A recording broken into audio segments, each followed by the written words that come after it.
کہ اگر دو پارٹیاں مسلمانوں دیا لڑ پین تو پھر یہ نہیں کرنا کہ حجرے تسبیح لے کے وڑ جاؤ جی مسلمان لڑتے اسی نہیں آنا، فقاتل اللہ جی تبھی جڑے فریق باغی ہے جنگ کرو الی آخر اللہ ففی الامر بقتال الفئات الباغیہ، کیونکہ قرآن کا حکم سی علی دے سامنے میں ہوں امیر المومنین ہے باغی ہے، ہوں حیثیت انہوں کی باغی ہے انہوں کے خلاف جنگ ہے، وقت ثابت ان من قاتل علی کانوا بغاتا، اور یہ ثابت شدہ بات ہے کہ علی دے خلاف جننے سے سب باغی سی، اس تو اس وقت قرآن کا وہ حکم سی۔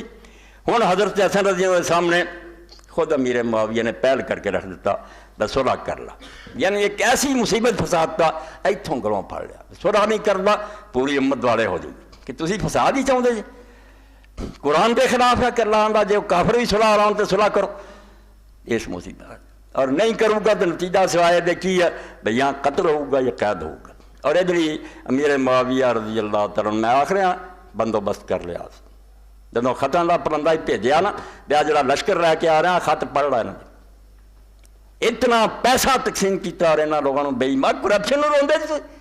کسی نے 10,000 دے کسی نے 10 لاکھ دے، انہوں جرنیلاں نے لکھیا کہ اسی صرف حسن لئی آنے خود گرفتار کر کے تیرے حوالے کر دیں، انہوں نے کیا ایسا فوج دے سہارے سے چلیا ہونا۔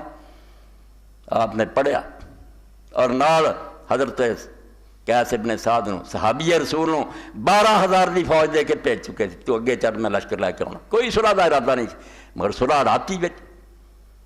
قابو کر رہا بھی صلح نہیں کرنا تد بدنام، اور کروں گا تو پھر جڑا بعد کرنا ہی۔ قرآن کی آیت نے حضرت حسن رضی اللہ عنہ مجبور کرتا کہ صلح کرو، وہ قیس اتنے گیا، آپ نے ایک جگہ مقام کیتا، جاسوساں نے جڑے فوج واڑے سی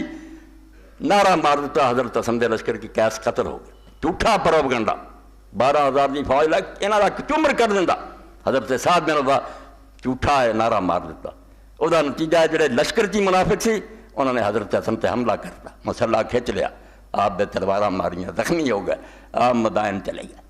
دیکھ لیا فوج دے، یعنی معاویہ دے جاسوساں نے ادھر جھوٹھی اطلاع دیتی کہ قیس قتل ہو چکا، تسی چلے آسرے تے بیٹھے، ادھر حضرت حسن نو زخمی کر دیتا۔